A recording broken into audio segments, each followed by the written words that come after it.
या फिर एक नए वीडियो के साथ। आज हम बात करने वाले हैं जेनेटिक इंजीनियरिंग के बारे में। जेनेटिक इंजीनियरिंग जीन्स से संबंधित मैनिपुलेशन का विषय, यानी जीन्स के अंदर हेर फेर करने वाला और एक नई स्ट्रक्चर को जन्म देने से संबंधित विज्ञान की शाखा। यह जो बायोटेक्नोलॉजी है उसी में जेनेटिक इंजीनियरिंग एक ऐसा विषय है जिसमें जीन्स के पूरा हेर फेर होकर के नई स्ट्रक्चर्स का विकास होता है। तो जानिए जेनेटिक इंजीनियरिंग क्या है। सबसे पहले मैं वो टॉपिक आपको क्लियर कर रही हूँ जिन टॉपिक्स पे हमें आज डिस्कशन करना है। Recombinant DNA, recombinant DNA technology, DNA की रिकॉम्बिनेंट डीएनए की खोज, टेक्निक्स ऑफ जेनेटिक इंजीनियरिंग और रिकॉम्बिनेंट डीएनए के लिए आवश्यक अवयव, इन टॉपिक्स पे हम चर्चा करेंगे। तो सबसे पहले रिकॉम्बिनेंट डीएनए। रिकॉम्बिनेंट डीएनए क्या होता है, जिसको हम हिंदी में कहते हैं पुनर्योजन डीएनए। पुनर्योजन डीएनए यानी एक जो ओरिजिनल जो मूल डीएनए है उसमें किसी भी प्रकार का परिवर्तन कर देना।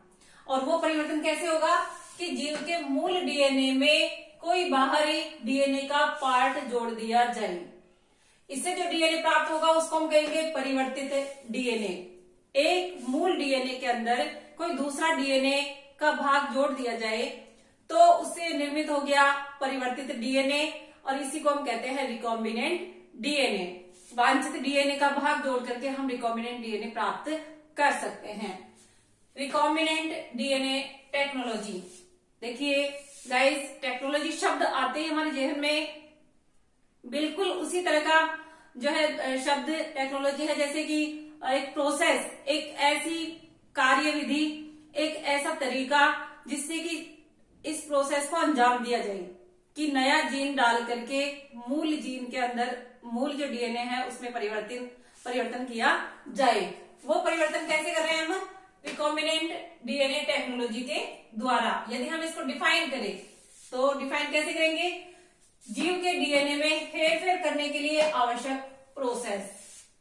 जीव के डीएनए में हेरफेर करने के लिए आवश्यक प्रोसेस, ये जो तरीका है, ये जो विधि है, उसको रिकॉम्बिनेंट डीएनए टेक्नोलॉजी कहेंगे। या फिर हम कह सकते हैं वह तकनीक जिसमें एक जाति के डीएनए को दूसरी प्रजाति के डीएनए में प्रवेश करवा करके रिकॉम्बिनेंट डीएनए प्राप्त किया जाए।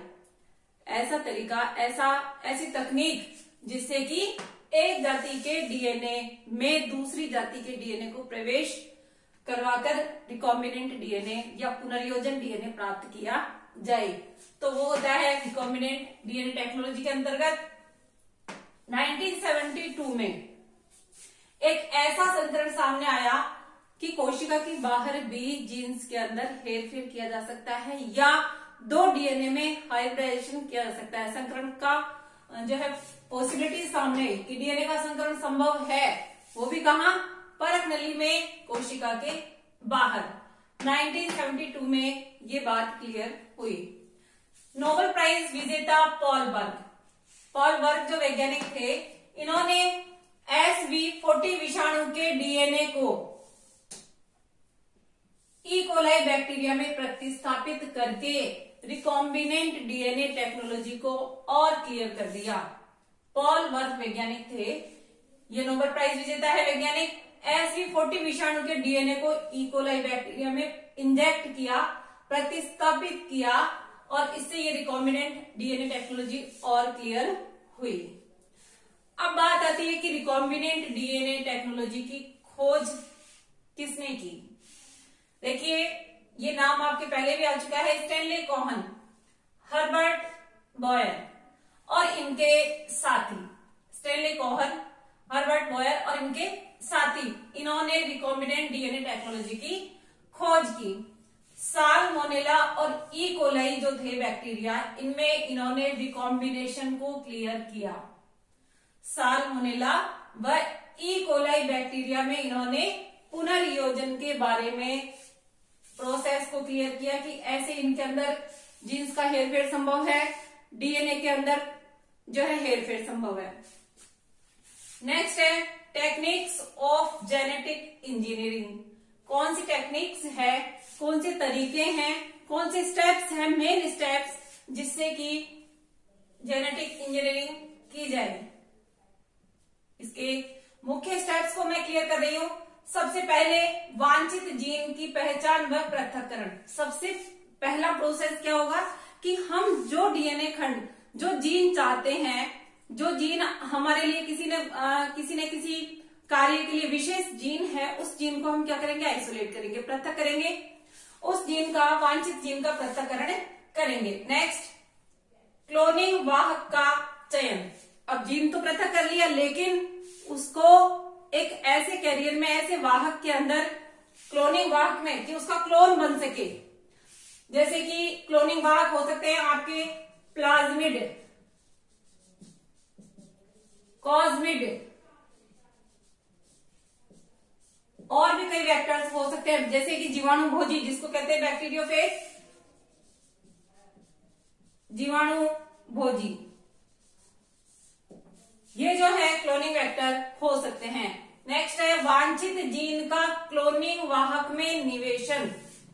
जो जीन हमें चाहिए, जो वांछित जीन है जिसकी हमें प्रतियां बनानी है, उस जीन का उस वेक्टर में इंजेक्ट कराना, यानी कि निवेशन कराना। उस क्लोनिंग वाहक में निवेशन कराएंगे। निवेशन क्यों कराएंगे? क्योंकि उस जीन की हमें बहुत सारी प्रतियां चाहिए, इसलिए वांछित जीन का क्लोनिंग वाहक में निवेशन कराएंगे। नेक्स्ट स्टेप है रिकॉम्बिनेंट डीएनए का परपोषी में गुणन।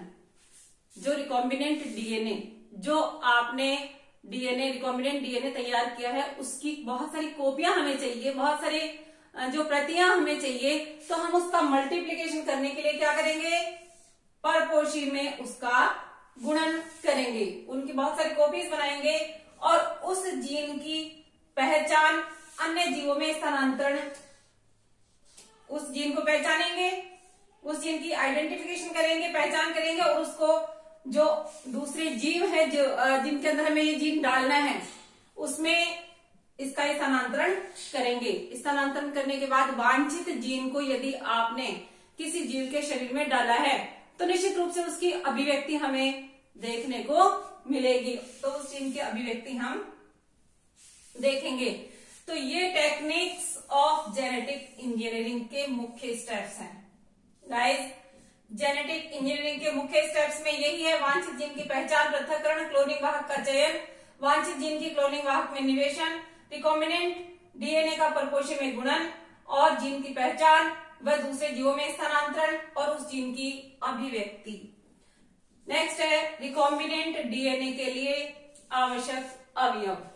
अब यदि हम बात करें कि ये जो प्रोसेस होती है, तो उसमें हमें कौन कौन से अवयव चाहिए। सबसे पहले है कि रिकॉम्बिनेंट डीएनए जो बनाया जाएगा, उसके लिए एक ऐसा एंजाइम जो कि जीन को, डीएनए को बीच में से काट सके, उसका नाम है रेस्ट्रिक्शन एंडोन्यूक्लियेज। रेस्ट्रिक्शन एंडोन्यूक्लियेज एंजाइम डीएनए को बीच में से काटता है। इसके अलावा वाहक चाहिए, जिससे कि हम उसको वाहक में निवेशन करा के उसकी प्रतियां बनाएंगे, और इसके अलावा परपोषिका, जो ग्राही कोशिका या परपोषी है, उसके अंदर उसको इंजेक्ट करके उसकी मल्टीप्लीकेशन करेंगे। तो परपोषी कोशिका होनी चाहिए, और जीन बैंक, यह हमें आवश्यक अवयव हैं जो कि जेनेटिक इंजीनियरिंग के लिए आवश्यक अवयव हैं। इस जेनेटिक इंजीनियरिंग को हम 2-3 पार्ट्स में डिवाइड करके इसका लेसन कंप्लीट करेंगे। इसको, चैनल को सब्सक्राइब नहीं किया है तो सब्सक्राइब कर दे। Okay guys, thanks. फिर मिलेंगे नए वीडियो के साथ।